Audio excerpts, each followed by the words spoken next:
and home economics. She taught for 10 years at Grace Academy, Praise and Promise Preschool for 2 years, and then became director at Little Life Preschool in 2010, right here at SBCC. She's passionate about preschoolers and their families. She has 3 children who are now 27, 24, and 21. Met her husband at Arlington High School and have been married for 31 years. She has attended Smoky Point Community Church since 1978. And a fun fact, she smuggled Bibles into college when she was 20 years old. What did I say? Oh, China. Smuggled Bibles into China when she was 20 years old. I'm sure SBU, there are plenty of Bibles, so. Let's give a warm welcome to Lavaun.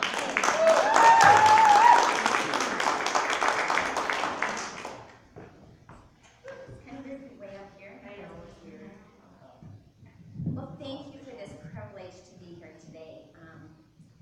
Just spending this morning with you, it was like, oh, you're awesome. And you know, I get the privilege of being with a lot of preschool moms, to see them come in and out of my job, and to get to just be a part of this morning is just a really special thing. I am short. It's slowly moving down. So I have to tell you that at my age you have to wear glasses, and I left my glasses at home today. So I went and found a pair and lost and found, and I hope they work. So if I'm struggling along, it just kind of bear with me, okay? They're just bifocals, you know. So I tell my kids, these are my granny glasses that I get to wear when I read a new story. So the same thing with you guys. Why don't we all stand up and we're gonna pray. Father God, I just thank you that you are here with us today. I thank you that you love preschool moms, that your heart is just here and dear for them. Lord, today fill me with your Holy Spirit, and I just share what you want me to. And Lord, that we just have open hearts to hear from you. In Jesus' name, amen. Amen. All right, that's it. I'm going to read a little bit. I have to say I'm sick. The little kids, you know, they love to say, Mrs. Camp, and I get down and they sneeze in my face. And so I am kind of like, I was like last night going, oh, Lord, help me. So if my voice sounds a little funny and if things are draining, I'm sorry, just bear with me. Our talk today is going to be about something that I heard when I was a mom. One of the phrases that just really stuck with me was, it takes a willing heart and a relentless spirit to raise children. How many of you can agree with that? Yes. It's no easy task to be a mom. And I remember when my oldest was 1 year old, was taking a nap, and it was like all of a sudden he was like in there for a long time, and I was getting kind of worried. I thought, I'm just going to peek in and see if he's still sleeping, what's going on. And as I opened that door, the smell just kind of overwhelmed me, but it was nothing in comparison to seeing my adorable little baby covered in the contents of his diaper, all over the wall and all over the thing. And I was just like, oh, it takes a willing heart to be a mom and to do, you know, clean things up sometimes. And so that's what we're going to talk about first today, is a willing heart. The definition of a willing heart is ready or happy to do something. Nothing is impossible for a willing heart. Moms are usually willing to do anything for their kids. You birth them, you nurse them, you raise them, you just you care for them, you teach them, you guide them. And most of the time you have a willing heart to do things. But sometimes, even though our heart is willing, it's not always easy. And in our society today, there's so many distractions that can lure you away from having that willing heart for your kids. Things like social media, Facebook, cell phones, Pinterest, television. There's a lot of things that can lure your heart in different directions than that willingness to be there and engage with your children. At preschool, during Mother's Day, we do this fun little craft for the moms. And one of the things we do is this fun card, and we ask the kids questions to different things about their mom. And one of the questions is, what does your mom like to do? And 9 out of 10 times, most of their responses are the computer or their phone. And that one rare child that will say, my mom likes to play with me. It's like, oh, I want to give a willing heart award, because it really does take a willing heart to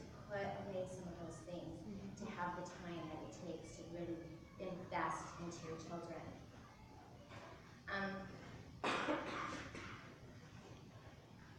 Do you have a willing heart? Today when you have your discussion questions, you'll be going over some things like, do you have a willing heart, and some different specific things that you can think about. Do you have a willing heart when you're on the phone and your friend's just texting you something really awesome and you just gotta respond and your child needs your attention? Do you have a willing heart to get off the couch when you're just exhausted because you've been working all day and yet they really want you to engage and play? Do you have a willing heart when your child really needs you to listen and they're crying and upset? Do you have a willing heart to just go, oh, okay, I'm going to engage in this right now? Do you have a willing heart to make nutritious food for your kids? To say, oh, you know, oh, here's some chips, and oh, I'm going to put in some fruit juice because that's fruit. Or do you have a willing heart to really say, I'm going to make a conscious effort to provide nutritious food?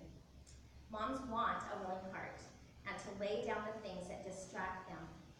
But lots of times, there's the second part of the statement that we need in order to do that, and that's a relentless spirit. The definition for relentless spirit is never ceasing, persistent, continue without stopping, forever, permanent, and we can't get away from it. I'm going to go back to the statement I started with. It takes a willing heart and a relentless spirit to raise children. If we really want a relentless spirit, we have to look into the Bible for an example that God gives us. I remember when I was about 17 years old, I was going through a time in my life when I had grown up in Lewiston, Idaho, and my mom, when I was a junior in high school, moved us here to Arlington, and I was really angry. And I was bitter because all of my friends had my boyfriend. Everybody I loved was in Lewiston, Idaho, and we were sent here. And I remember on the outside, I appeared to be fine, but on the inside, I was really angry and really upset. And I remember it was during that time that God just pursued me. He was relentless in showing me his love for me, that he was not going to let me go. He wasn't going to let me just stay in my anger and in my sin. But he came after me, and his love, and as I confessed my anger and came back to him, the Lord just really showed me that it was his love, his relentless love, that made it possible for me to get through that time.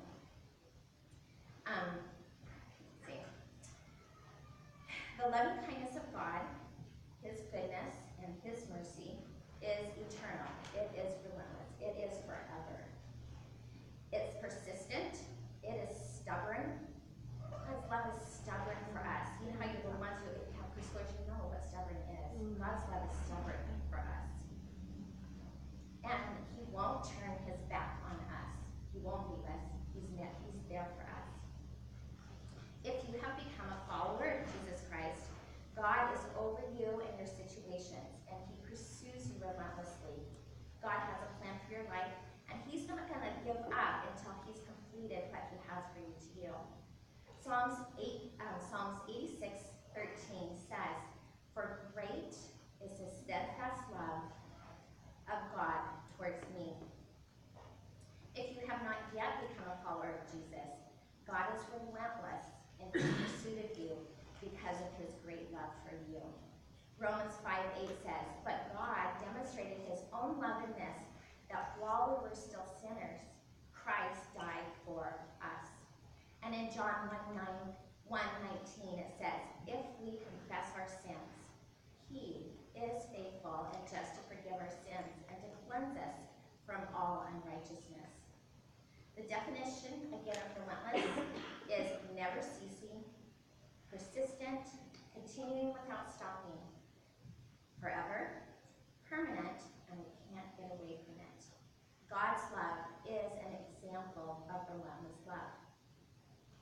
So what does relentless love look like as a mom?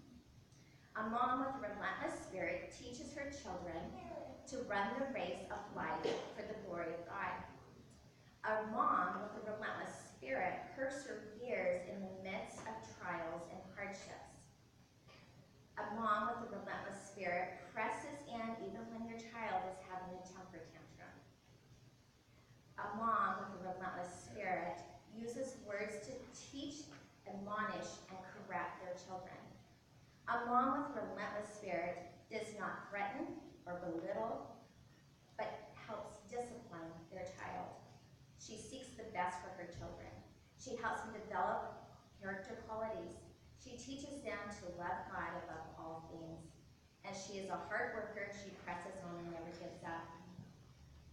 I have found that in my own life that we can't do it. We can't do it by our own will. We can't say, I'm going to be a relentless mom with a heart, willing heart. We can't do it. Only God can help us because we fall short. We all know that. We all know, messed up again today. I remember when my kids were little, it'd be like every day I'd be going, oh, God, yesterday, let's just forget about that. Because today's a new day. I'm going to be a great mom for you today. And, you know, some days it was good. Some days it really wasn't good. But God can help us in that area of our life. And so my prayer for you today is to help those of you who want to have a willing heart and a relentless spirit to just really take time to reflect on that and what that looks like in your own life. The Bible says in 2 Timothy 4:17, but the Lord stood with me and he gave me strength. And say that again, the Lord stood with me. Because a lot of times we feel so alone in that motherhood world, we feel alone. But the Bible says, God, but the Lord stood with me and he gives me strength. Now we're going to kind of switch gears, all right? And we're going to go to some practical things that we can talk about that maybe would help us to be that willing mom with a relentless spirit. And so now we're kind of switching to just some real practical things. I don't know if you guys have notes out there. They're coming. Oh, okay. Yeah. Sounds good. So the first thing we're going to talk about is there's going to be a few areas. The first one is promoting independence with your children. The second one is helping them to cooperate. The next is disciplining effectively, and then just some things to think about. So the first one is expect more. So lots of times I see, in our classroom we have these kids and they're just amazing. They throw away their trash, they take care of their needs, they push their chair, they raise their hand quietly, they say please and thank you. And as soon as they kind of go outside with their parents, all of a sudden it's like, wait, they're not a baby, they can do all these things. And I think a lot of times when you have expectations that are way down here, like, oh, come on, which is fine to love them, but raising our expectation is going to of what they can do. It's going to help them rise to that occasion. And the second thing is resist. So if you get the notes, it's on the, you'll see which side it's on, we'll just kind of follow through now. Is to resist doing for them what you can do for yourself. And I know like my kids, I was kind of more of a perfectionist and it's like, oh, it has to be made, no wrinkles, and so I would start doing that, and then I have my kids going, like, you can do, you can do it, or not, I'm not really trying to help with those things. And so I know the Lord really convicted me of just not trying to redo what they do. Let them just, if they want to dress a little crazy that day with polka dots and stripes, it's like, hey, great, go ahead. Just kind of help promoting that independence. Also allow them to solve simple problems. So if your child has a book in their room that they can reach and they have a little stool in there and they're reaching it, don't run over there and get it for them. If they're struggling with a toy and they can't quite get it figured out, give them a minute to figure it out because they're developing and they're building problem-solving skills. And so let them do it. If they're just like, I can't do it, which they like to. Just say, well, let's see, and encourage them, help them, talk them through doing it themselves so that they can master that and feel confident and say, hey, well, let's do it. And that's going to help set them up as they go, especially into school and teenage years and even on to college and careers. Assign chores. How many of you guys give your kids, your preschoolers especially, chores? Want to have chores for their kids? All right. Give them a chore to do. They love it. In preschool, we have Play-Doh table, and Play-Doh is always on the floor. And I mean, the kids that get to be the sweeper for the day, they're like, oh, I can sweep the Play-Doh, and they're so excited.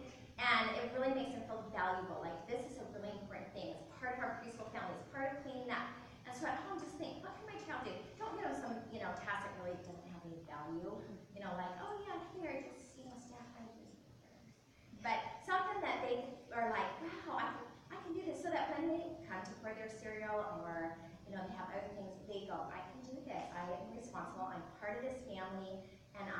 really, contribute. And that's gonna help a lot in promoting their independence. The next thing we're gonna talk about, the next area is cooperation. I have a story. This year I had a little boy that came in. I'm gonna call him Pete. He came in, that's not his name. He came in and his mom said to me, okay, she says, you sent out letters before school started and it told me we should have a routine and we should do this and that. She goes, good luck, because we've never had any routine in our home. It's kind of like when they get up, they get up, when they eat, when they go to bed, well, they just kind of go to bed. And so, yeah, have fun. And then she did say, we're trying to put some routine in place. And so here I have this little boy that came in and it's like, whoa, mind overload, because there's routine in preschool. And all of a sudden he started just having meltdowns like, I can't do these things, But it wasn't in that way. It was like, no, I'm not doing that. No, I don't like school. No, I want to blow the school up. Things like that is how his attitude was. And so it's like, how do you deal with that? What do you do?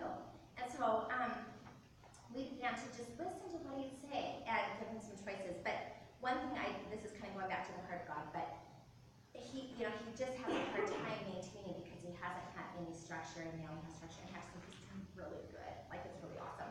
But a couple weeks ago, he was having a really tough day. And so I was just like, God, what do I do with him? And this is something you can do at home too. It's like, I've tried all my tricks, all of my preschool teacher tricks. And he's just struggling today. He's having a hard day. So I was just like, Pete, let's just pray. And I took his hands and we got down and I prayed with him. And I said, God, just give him a calm heart and help him to just know that you love him. And when we got down, he was just like, and his heart was calm. And so yesterday, Ashley was having a little bit of a rough patch there. And he came over to me and he goes, Mrs. Kemp, will you just pray to Jesus for me? And so we just got down and we just prayed. And it was like he knew that he couldn't do it himself. And I couldn't do it for him. I couldn't change his attitude, but he knew that God could change his attitude. And so sometimes when you're in the midst of trying to get your kids to cooperate and you're just like, I don't know, just pray with them. Just pray. Bring God into that situation. It's amazing what changes in their little hearts. All right, so number 1, it says, praise is key. This is really important. Your kids, they hear a lot of big things like, don't do that, do this, you have to, we're just kind of commanding them sometimes. And they need to hear when they're doing wrong, especially if you have a child that's really a little bit more difficult and you're always correcting and it seems like all you do is say, don't do that. Really be mindful of catching them when they're doing something really well. And don't just say, oh, you're such a good boy today. They're like, what does that mean? So say, oh, I see that when I said you need to come and get your, put away your shoes, that you obeyed. You came over and you did that. And so they go, oh, that's what obedience is. And my mom likes it when I obey. And when you say, oh, did you see how you gave your sister that toy? You were sharing. And then all of a sudden, it's not like you're just saying, oh, you're a good boy, that was great, thanks for doing that. You're just like teaching them character qualities so that they can, kind of like, oh, I want to share because that's the right thing to do. And so they'll all of a sudden have a different aspect when it comes to cooperating with you. Number 2, in cooperation, develop predictable routines. Preschoolers especially, even older kids, but preschoolers, they need routine. That's why, preschool is pretty successful because we have a routine that they go through each day. They know what's coming next. They feel secure in that. And if you don't have a routine, if you don't have a predictable schedule, they're going to feel insecure. They're going to feel like, I don't know what's happening next, And if your home is one that is a little bit more free-spirited, which that's okay, as long as you have some routine and some boundaries that are set, then they're going to know that, okay, this is what's expected next of me, this is what's happening next, and they feel safer and more secure in that.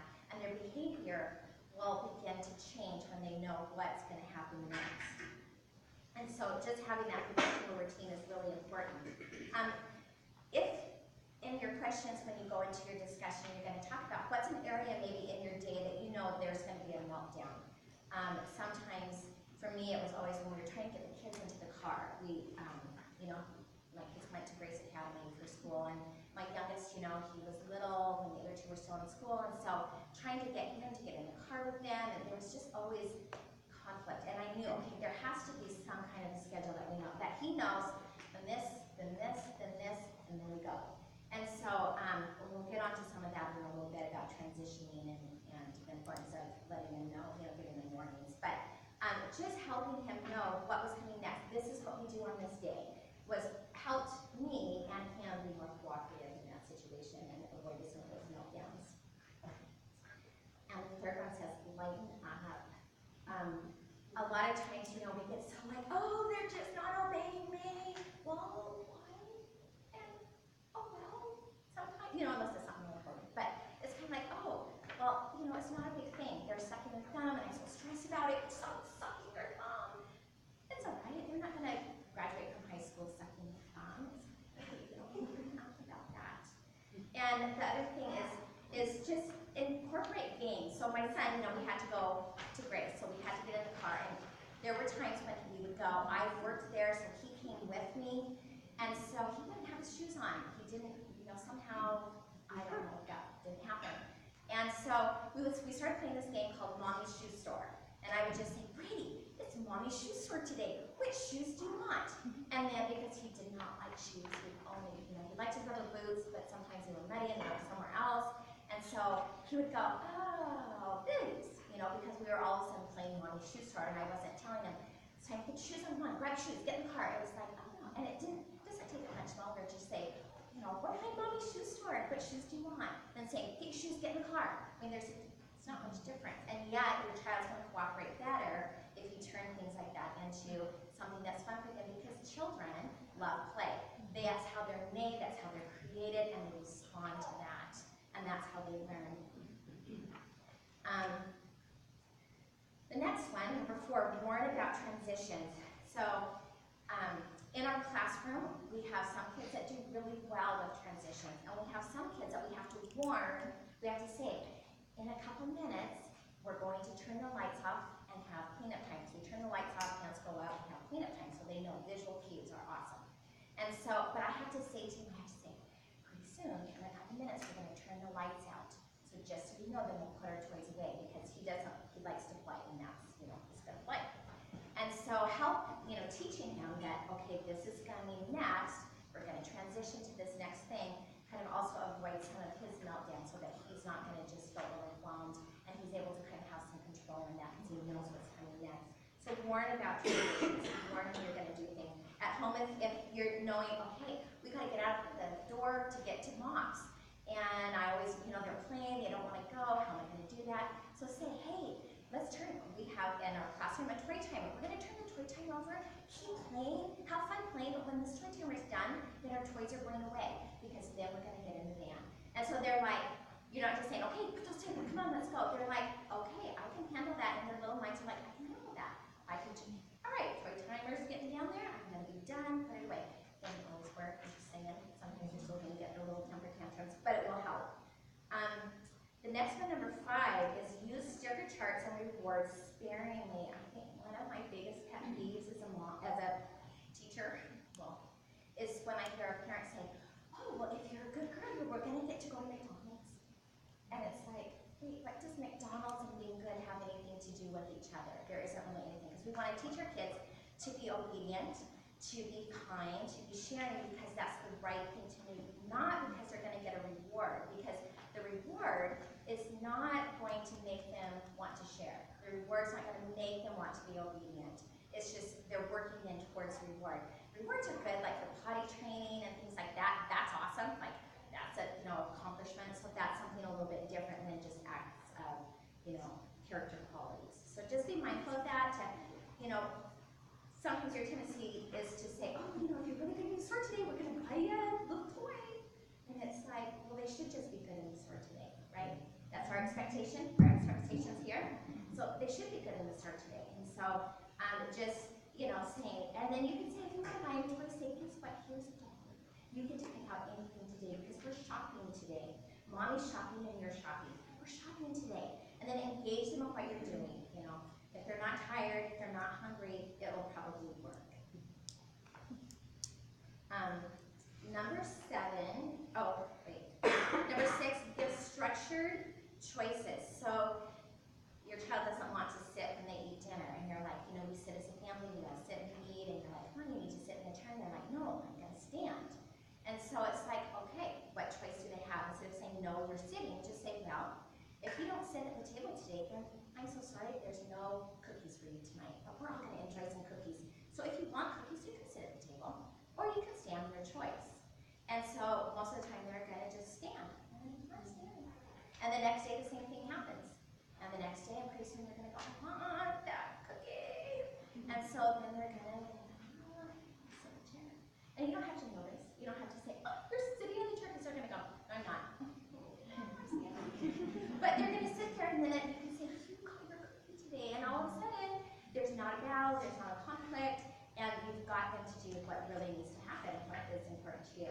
Just don't give them choices of, like, two choices, like, that you don't, you know, make sure that one that you really want them to do, and the other one is not as appealing. Don't give them two choices like, well, you can have candy if you stand, but you get a cookie if you sit. You know, make sure that one is not very good. And then just be consistent. And that's really sometimes hard, is that consistency day after day after day. So just be consistent if you do when you give them choices. Number 7, no ifs. So don't say to them, if you pick up your toys, we're gonna go to grandma's house. Because what are they not going to do? Because you gave an option if, that means, I'm not sure if you're really going to do it, because if you're not going to do it, I'll clean it up, and we're still going to go to grandma's house. So just say, when we're going to pick up the toys, and then we're going to grandma's house. That just, they're like, okay, we're going to pick up the toys, we're going to put them away. And Mommy, we're going to help, because this is fun, how many can you put in here? And all of a sudden, we're not asking, because if we ask if, they are like, I don't really have to do that. I really don't. Number 8, prioritize play. You know, preschoolers love to play. Make sure that you're playing with them, that you're down on the floor, that you're engaging, and that it's more important than your cell phones and tablets. And also for kids, you know, when your kids are just kind of misbehaving, like, here's my phone, playing a game. Well, that's okay, but now they're